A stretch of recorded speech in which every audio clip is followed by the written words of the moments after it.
Hello everyone and welcome to another One Piece chapter review. In this case it's for chapter 979. And I wanted to make a comment about just how genuinely glad I am that the Straw Hats are back together again.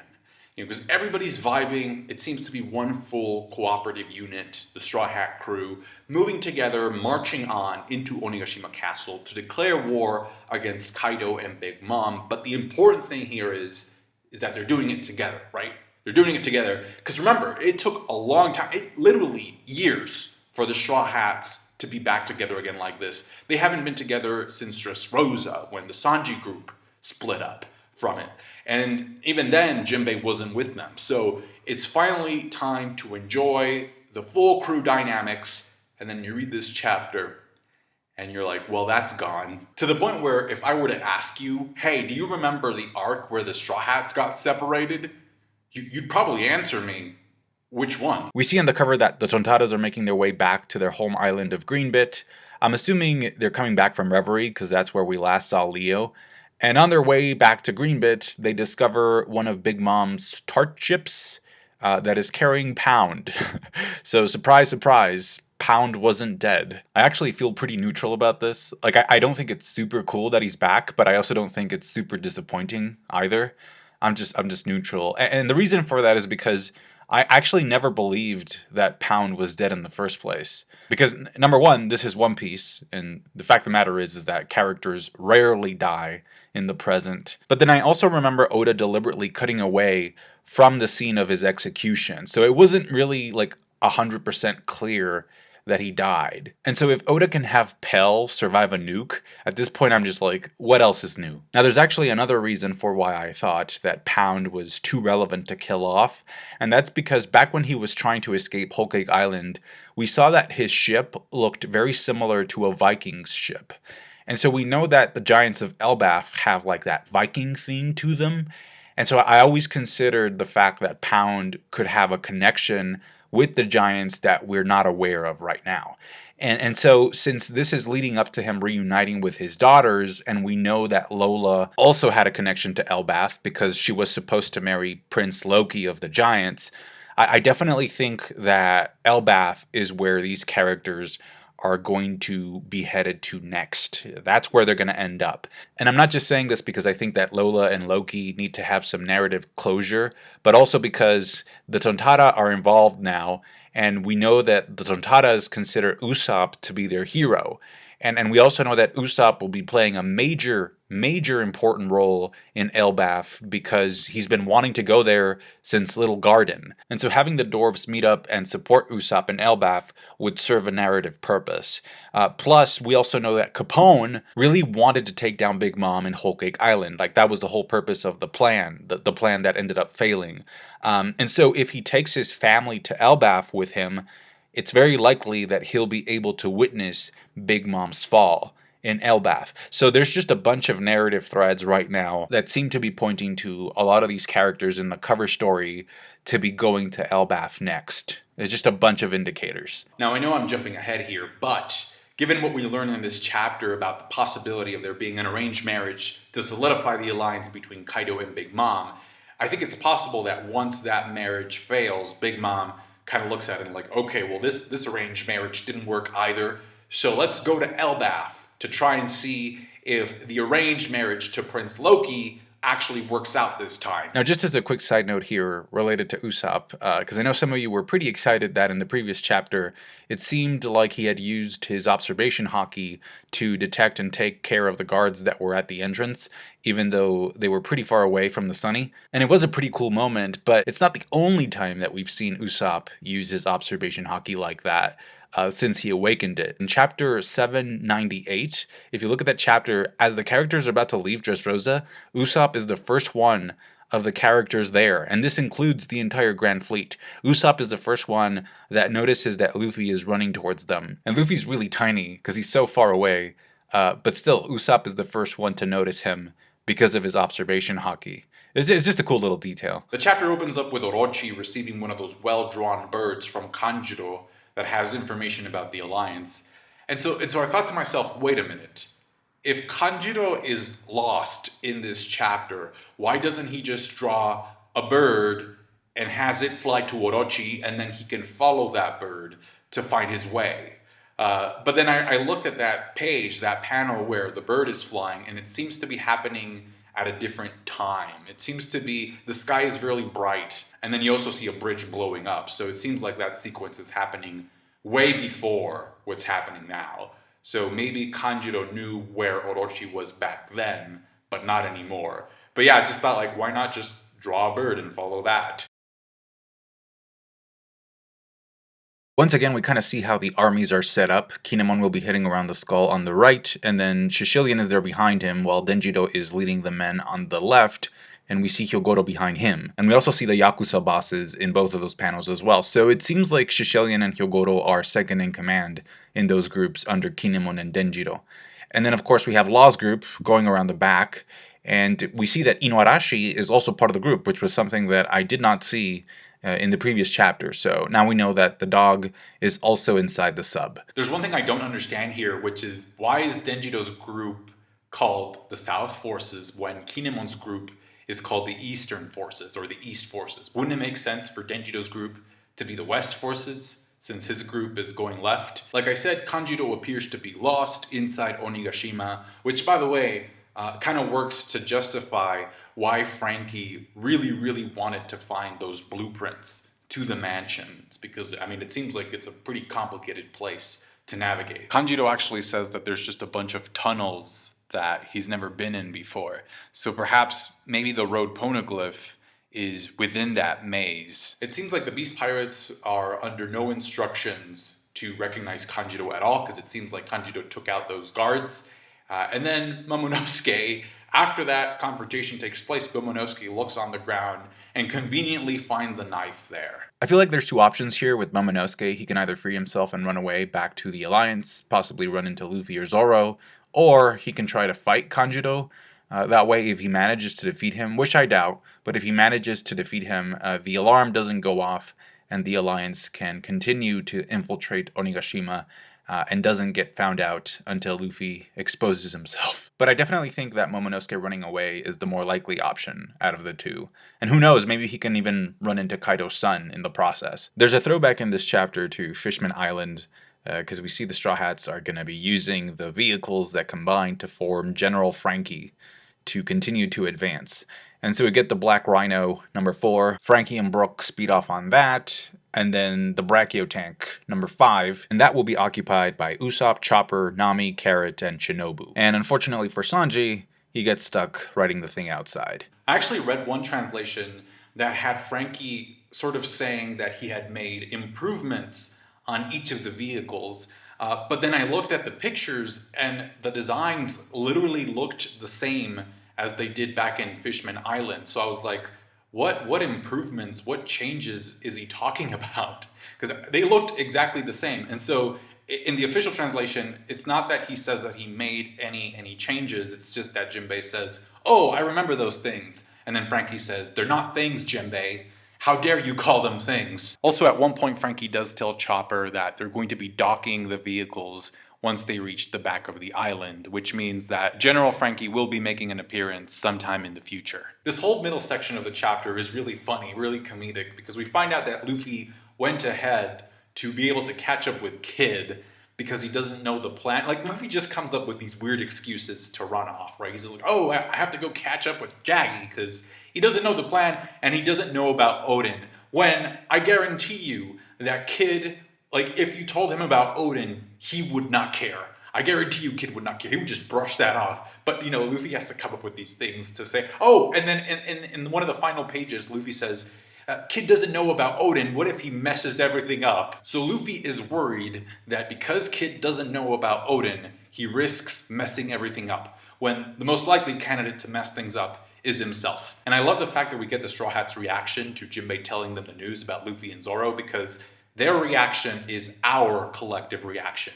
Knowing what we know about Luffy and Zoro, automatically we know that the first one's going to mess everything up, and then the second one's just going to straight up get lost. And the thing about Zoro running off and getting lost is that I'm pretty sure it has to serve a purpose for him. this is an opportunity for Zoro to go on another side quest and gain something out of it. Because if you remember the last time he went on a side quest when he got lost, he ended up meeting Yasui, which led to him meeting Hiyori, and that eventually led to him getting his new sword, Enma. And he even ended up fighting Killer along the way. So I think that there are still enough plot points that have not been addressed. You know, like Denjiro looking a lot like Koshiro when he was younger, Zoro wanting to learn how to cut fire, him learning more about Black Blades, plus whether or not he's actually related to Shimotsuki Ushimaru. So there are a bunch of little mysteries that still need to be solved that relate to Zoro's character. And so I'm sure that this side quest will end up leading us to something that at least answers one of those mysteries. The chapter also contains a Robin scene, Frankie and Robin scene, because Frankie offers Robin the chance to ride behind him on the motorcycle. And when Robin responds, she has a little heart emoji on her dialogue. So, and here's the thing, I've said this before, I'm not going to backtrack now, but I don't like that pairing. I don't like Frankie and Robin. I would much prefer to see Robin and Law together because I think they look better. That being said, though, and this is something that I have also said, I know Oda says that he's not in it to write romance, he doesn't care about romance and pairings and all that stuff, but I have gone on record saying that, like, evidence-wise, if there were pairings to happen to come out of the Straw Hats, the ones that would surprise me the least if they become canon by the end of the story would be Luffy and Nami and Frankie and Robin. Frankie and Robin, Oda loves drawing them together for some reason. I remember back in Dressrosa, like after they defeated Doflamingo, both of them were wearing matching outfits. It's this whole thing, like there's little hints to it, and if you look close enough, there's also hints to Luffy and Nami. But anyway, Brook completely C-blocks the crap out of that, and him and Frankie leave, and then Robin turns down Sanji's offer to ride with him on the tank because she doesn't want to get dirty. So instead, she decides to walk along with Jinbei, which is the guy that she called a handsome man back in Fishman Island.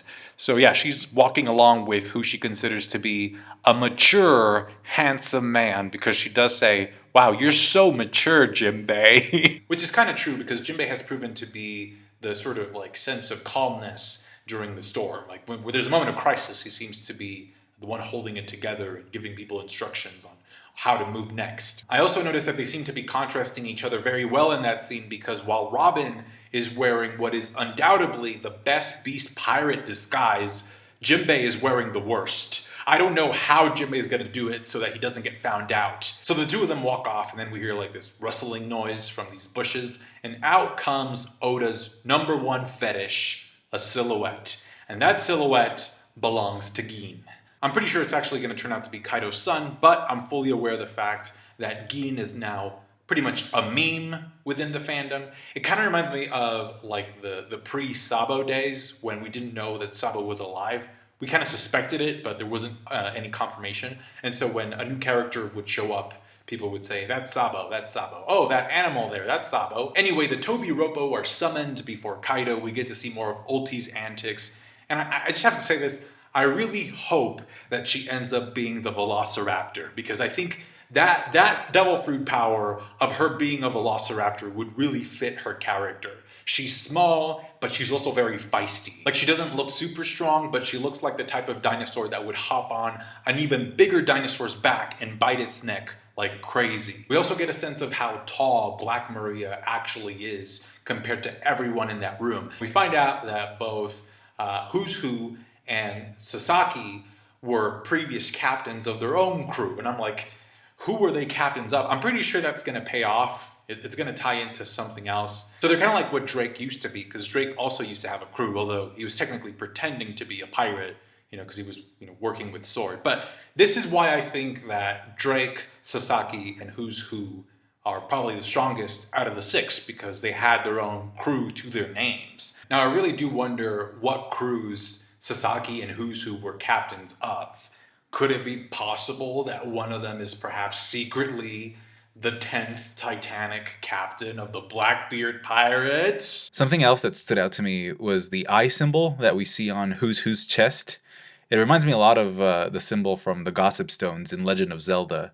And it's not just Who's Who that has it either. We also see the same symbol on the mask that covers the face of the squirrel headliner, right? And so with that in mind, I'm just going to go ahead and say that I think the reason for why Who's Who and the squirrel are covering their faces is because they belong to the Three-Eyed Tribe, just like Pudding. Because if you remember, according to Big Mom, the power of the third eye has to be opened or awakened in order to be able to read the poneglyphs. And so I think that awakening, that opening of the eye, or that third eye enlightenment, I think that's what the tattoo represents. I think that's what the symbol means. And so I think that Who's Who and the headliner are members of the Three-Eyed Tribe. Now, the name of the flying squirrel headliner is Bao Huang, and as it turns out, Bao Huang is also the name of a card game, so that follows the pattern of the people under Kaido having names, especially the headliners and people of rank having a name related to a card game. And Bao Huang is a Chinese card game that is about getting rid of your cards. So you have to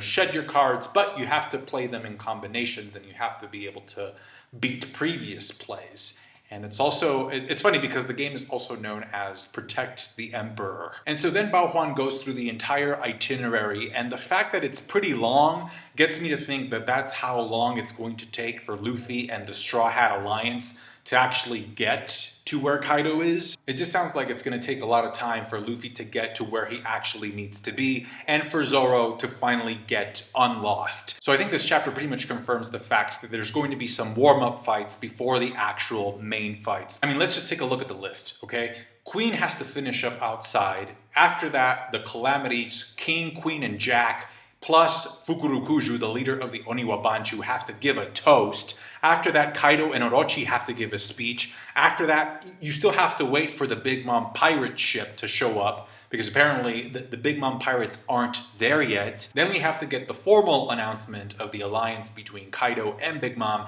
and then finally Kaido is saving a special treat, a special announcement for the end. That's a lot of stuff. Plus, you still have to get the Tobi Roppo to bring Kaido's son back so that he can make the announcement. And then you're going to have the Tobi Roppo challenge the top Yonko Commanders, the Calamities, for one of their spots.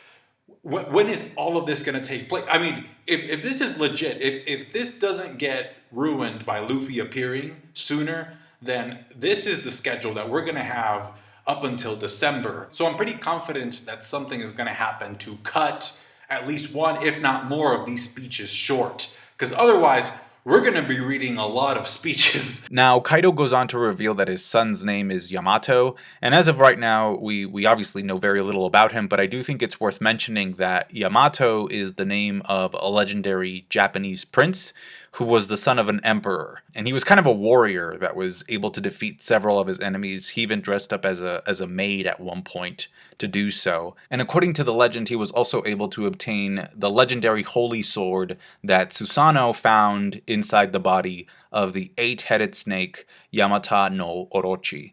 But eventually he was cursed with a disease by a god because he was being blasphemous. And so he ended up falling ill. But what I find very interesting here is that according to the story, Yamato's father, the emperor, actually hated him.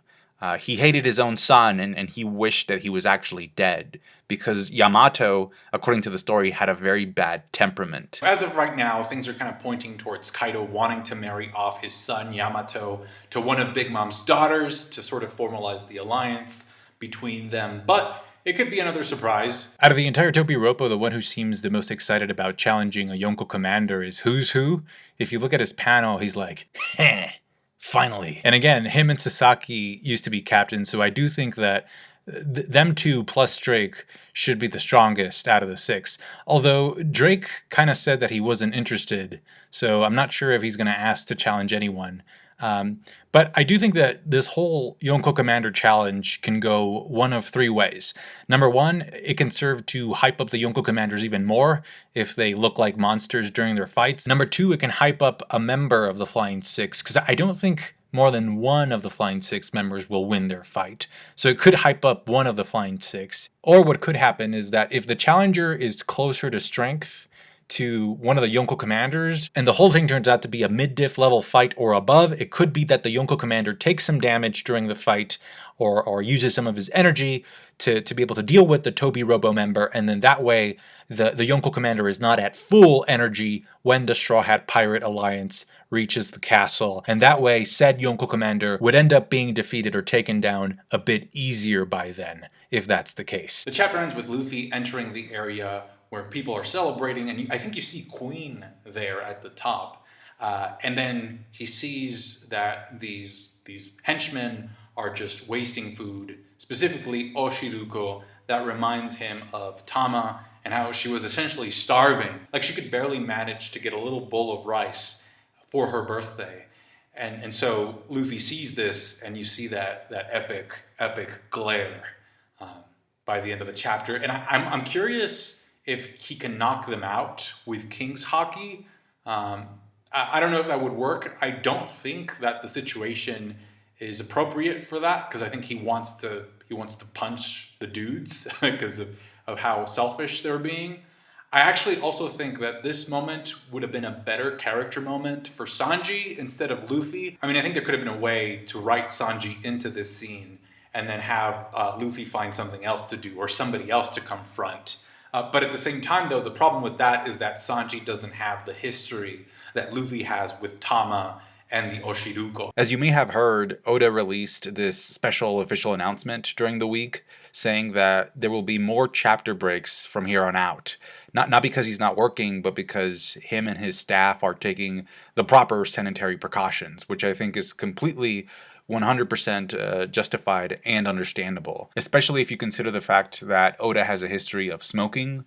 I don't know if he still does it or if he stopped, but regardless, he has to take care of his health, so everybody is taking the right precautions. So it's just going to take longer for them to produce one chapter, since him and the staff kind of have to adapt to new ways of coordinating with each other to get the work done. And so with that in mind, I have to say that I'm actually pretty grateful about the fact that, you know, as readers of One Piece, we read something that is not really being halted. Yeah, the schedule for its release is going to be more irregular, but it's not on pause. If you look at the entertainment industry, for example, there are shows and movies that are just not being worked on at all. So I'm really grateful that we have chapters coming up, even if they don't get released on a weekly basis. That's going to do it for me, guys. Thank you so much for watching. If you liked the video, you know what to do. Subscribe if you haven't already. Comment down below with your thoughts about where you see this invasion into Onigashima going. I will catch you guys later. Stay safe.